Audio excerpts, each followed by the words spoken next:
Cycle பேர் PDCA cycle. இந்த cycle problem என்ன பண்ணிருக்காங்க அப்படிங்கிறத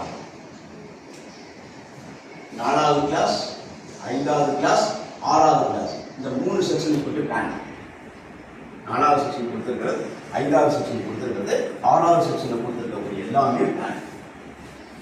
two section equal to 7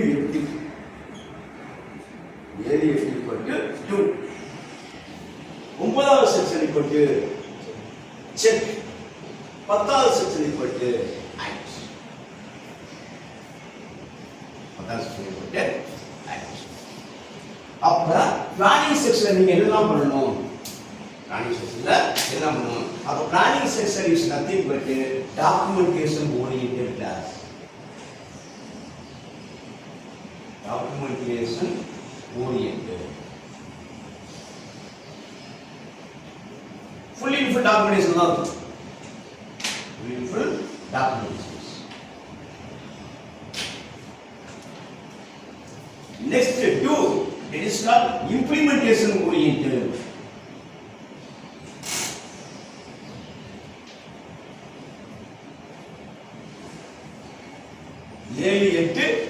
Implementation oriented.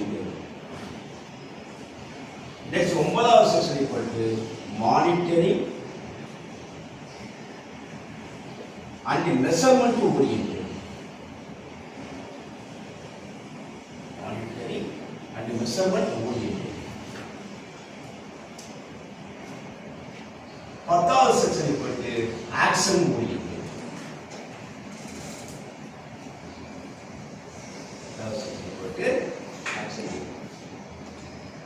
அப்ப நீங்க என்ன பண்ணணும்? எக்ஸாம்பிள் நீங்க ப்ரொடக்ஷன் டிபார்ட்மெண்ட் எடுத்து நீங்க ஆடிட் பண்ண போறீங்கன்னா உங்க ப்ரொடக்ஷன் கிளாஸ் போய் நீங்க ஆடிட் பண்ண போறீங்கன்னா அப்ப ஃபர்ஸ்ட் என்னன்னா ப்ரொடக்ஷன் டிபார்ட்மெண்ட் ரிலேட்டடா என்னெல்லாம் டாக்குமெண்டேஷன் இருக்குதோ அந்த டாக்குமெண்டேஷன் அவங்க டிஃபைன் பண்ணிக்கணும்.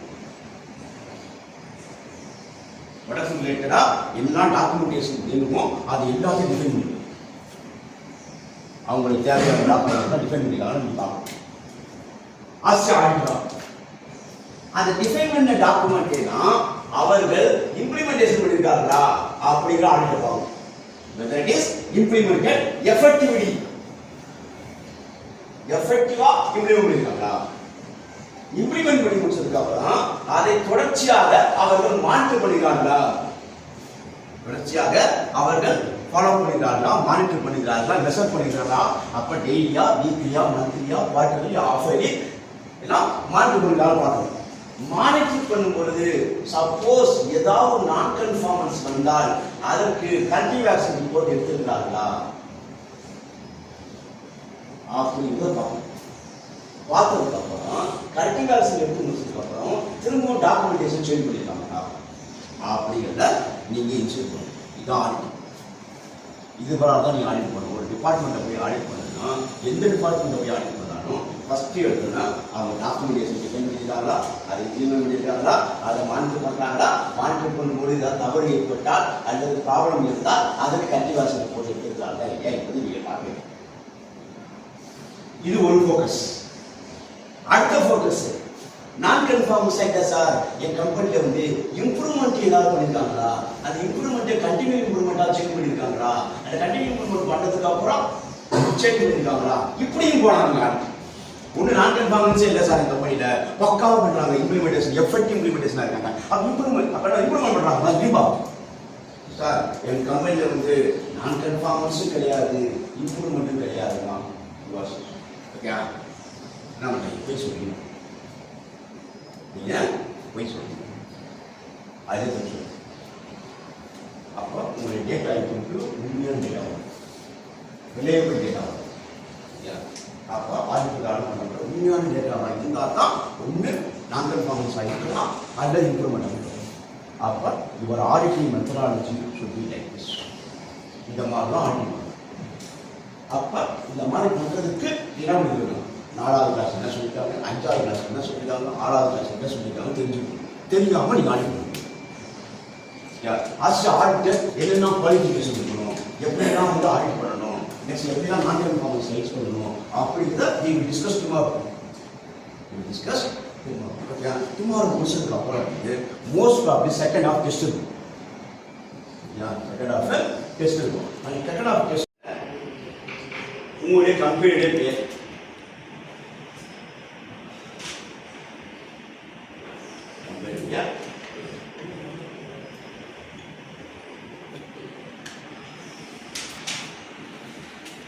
இந்த கம்பெனி எங்கே இருக்கு, that is what.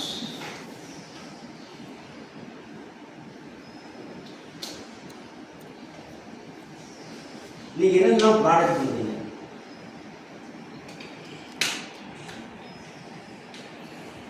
ப்ராடக்ட் என்ன product, cable accessories, plus cable accessories, battery cable accessories என்னன்னா பண்றீங்களோ அதுல பேர் பிளஸ் பேர் போடுங்க. Plus cable, battery cable accessories அப்படின்னு எல்லாம் என்னெல்லாம் லீகல் ரெக்யர்மெண்ட் உங்க கம்பெனிக்கு அப்ளிகபிள் நேச்சரா உள்ளவங்க எல்லாம் போடும். Factory licence, air and water concern order, இதெல்லாம் வந்து ஜெனரலா உள்ள லீகல் ரெக்யர்மெண்ட் மட்டும் ஜஸ்ட் எல்லாம் போடும். Factory licence, air and water concern order, GST certificate, fire licence, அது மாதிரி ஒரு என்னென்னா மேஜர் எல்லாம் போடும். இதான் ஒன்றாவது கிளாஸ்.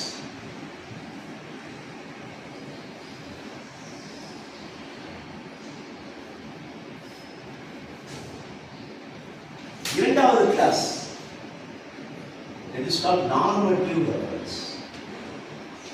இரண்டாவது கிளாஸ் normative reference. normative referenceல என்ன ரெக்யர்மென்ட், நீங்க உங்களுடைய கம்பெனி ISO 14001 2015 உடைய ஒரிஜினல் ஸ்டாண்டர்ட் வச்சிருக்கணும். ஒரிஜினல் ஸ்டாண்டர்ட் காப்பி வச்சுக்கணும். ISO 14001 2015 உடைய original standard copy has to be maintained by the organization. இந்த காப்பி வந்து சென்னையில தரமணி இருக்குது. சென்னையில தரமணி அங்க போய் நீங்க வாங்கிக்கணும். 14001 2015 ஸ்டாண்டர்ட்ஸ். அதே மாதிரி ISO 45000 உடைய standard 2018 standard copy original copy நீங்க வச்சுக்கணும். ஒரிஜினல் காப்பி நீங்க வச்சுக்கணும். இந்த ரெண்டு ஸ்டாண்டர்ட். ஆனா வந்து என்ன சொல்றாங்க வந்து நீங்க ஒரிஜினல் காப்பி வச்சாதான் கவர்மெண்ட் பணம் கொடுத்தாங்க. எவ்வளோ இருக்கு, ஒரு 300 ரூபாய் இருக்கு. ஆமாம் 300 rupees 300 rupees. அது அப்புறம் பார்க்கலாம். ஆமாம் அது என்ன விஷயம், என்னென்னா நீங்கள் ஃபேக்டரி லைசன்ஸ் இல்லாமல் கம்பெனி இயங்கக்கூடாது. Air and water consult order இல்லாமல் கம்பெனி இயங்கக்கூடாது. அதுக்காக வந்து லீகல்லேயே ஃபஸ்ட் இடத்துல லீகல் உங்களை அட்டாக் பண்ணுறேன். ஐயா இல்லாமல் நான் ஆடிட்டு வர மாட்டேன். ஐயா ஃபேக்டரி லைசன்ஸே இல்லை, ஃபர்ஸ்ட் ஃபேக்டரி லைசன்ஸ் வாங்க நான் வரேன். ஐயா ஃபேக்டரி லைசன்ஸ் கொடுங்க நான் வரேன். அதே மாதிரி ஏர் அண்ட் வாட்டர் கன்சல்ட் ஆர்டர் இருக்கட்டும் இருந்தால் நான் வரேன். ஆடிட் பண்ண முடியாது. ஓகேவா, ஃபயர் லைசன்ஸ் இல்லாமல் ஆடிட் பண்ண முடியாது. இதெல்லாம் பேசிக் ரெக்யர்மெண்ட். அந்த ரெக்யர்மெண்ட் இல்லாமல் ஆடிட் பண்ண முடியாது. ஏன்னா உண்மையில எல்லாரும் கேட்பாங்க. ஐயா அதுலேயே ஃபர்ஸ்ட் கிளாஸ் நான் வந்து இருக்குதா மேடம் பேசிக் என்னெல்லாம் லீகல் ரெக்யர்மெண்ட் வேறுலாம் லீகல் ரெக்யர்மெண்ட் நீங்கள் அதான் சொல்லுங்க.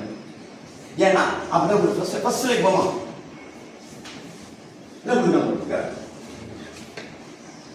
இதை படிக்கணும். ஐயா நீ ஃபுல்ஃபில்மெண்ட்டே பண்ணலையே நான் எப்படி ஆர்டர் பண்ணுறேன். அவன் கிளீனாக சார்ஜ் கொடுத்தான். ஃபுல்ஃபில்மெண்ட் தான் பண்ணணும். ஃபுல்ஃபில்மெண்ட் ஆஃப் கம்ப்ளைன்ஸ் ஆப்ளிகேஷன் லீகலோட ரெக்யர்மெண்ட்டை நீங்கள் ஃபுல்ஃபில் பண்ணிருக்க வேண்டும் அப்படின்னா ஸ்டாண்டர்ட்லே. அப்போ அதுவே நீங்கள் ஃபுல்ஃபில் பண்ணீங்கன்னா நான் எப்படி நான் ஆடிட் பண்ண முடியும். அப்போ என்ன பண்ணோம், ஃபர்ஸ்ட் எடுத்தோடனே வந்து இதெல்லாம் லீகல் ரெக்யர்மெண்ட் அப்ளிகபிள் இருந்தோ அதை மட்டும் நீங்கள் டிஃபைன் பண்ணிடுவீங்க அப்படின்னு. அதுதான்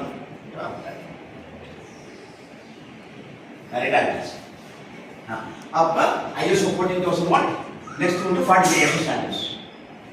சப்போஸ் இந்த 14000 ஸ்டாண்டர்ட்ல எனக்கு ரிஸ்க் பத்தியான டவுட் இருக்கு சார். ISO 31000 2018ங்கிற ஸ்டாண்டர்ட் ரிஸ்க் பத்தியான ஸ்டாண்டர்ட். இதுல ஏதாவது டவுட் இருந்தா இந்த ரிஸ்க்ங்கிறதுக்கான ஸ்டாண்டர்டை நீங்கள் ரெஃபர் பண்ணி கொள்ளலாம்.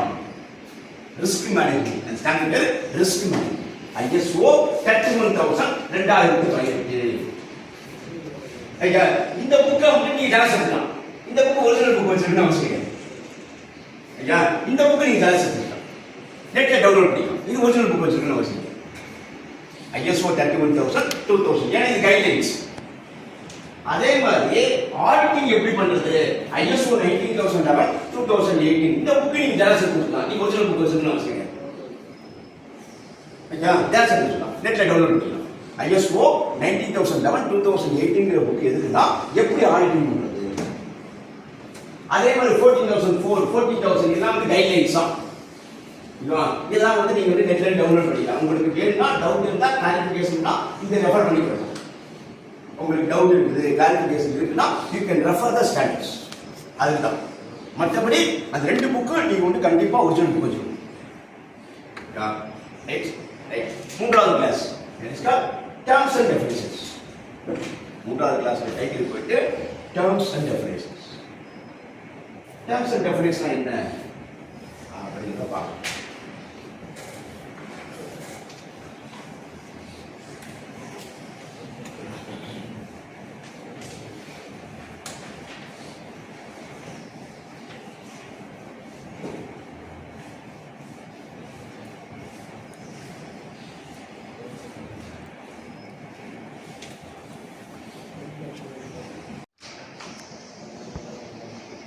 The issues.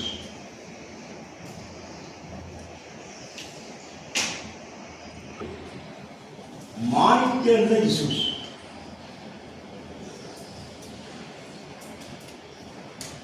Monitor the issues on periodically. Monitor பண்ண போறோம் periodically review.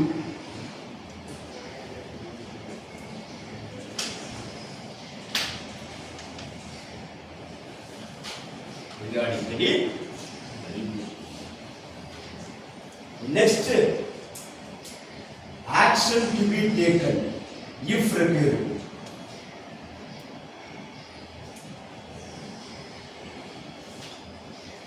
Action to be taken if required.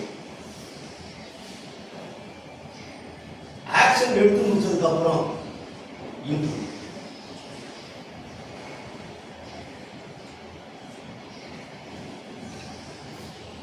கூடுமான வரைக்கும் 4.1 கிளாஸ்ல இருந்து 10.3 கிளாஸ் வரைக்கும் இதான் 4.1 கிளாஸ்ல இருந்து 10.3 கிளாஸ் வரைக்கும் மேக்ஸிமம் பார்த்தா இதே மாதிரி மெத்தடாலஜி தான் வரும். எதுவாக இருந்தால் டிஃபைன் பண்ணணும் கம்பெனி. பீரியாடிக்கா ரிவ்யூ பண்ணணும், மானிட்டர் பண்ணணும், ஆக்ஷன் எடுக்கணும், இம்ப்ரூவ் பண்ணணும். இப்படி இருந்தால் தான் உங்களுடைய ஈவோஎஸ் எஃபெக்டிவாக இம்ப்ளிமெண்ட் பண்ணியிருக்குன்னு அர்த்தம்.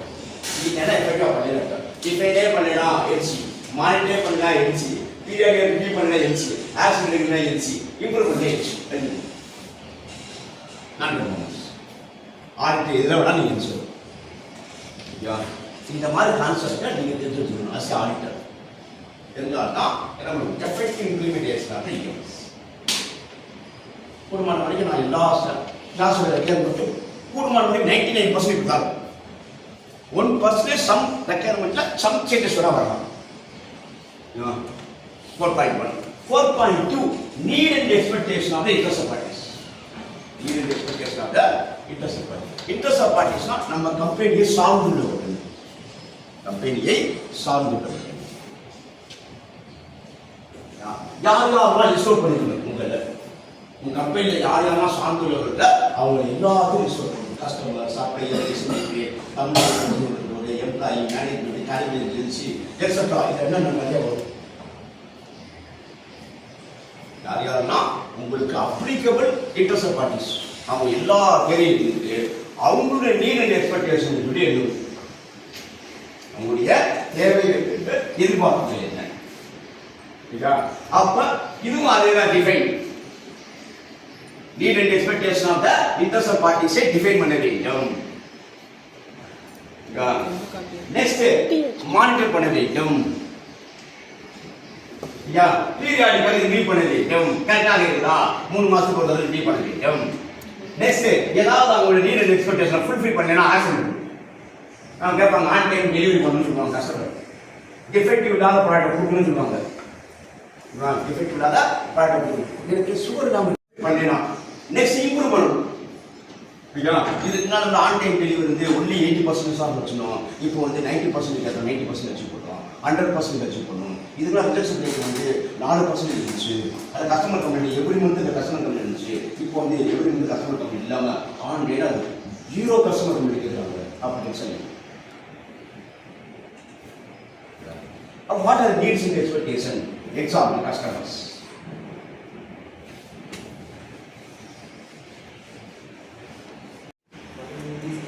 Applicable,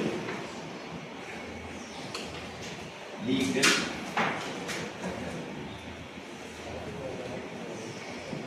fulfillment of applicable legal, timely renewal of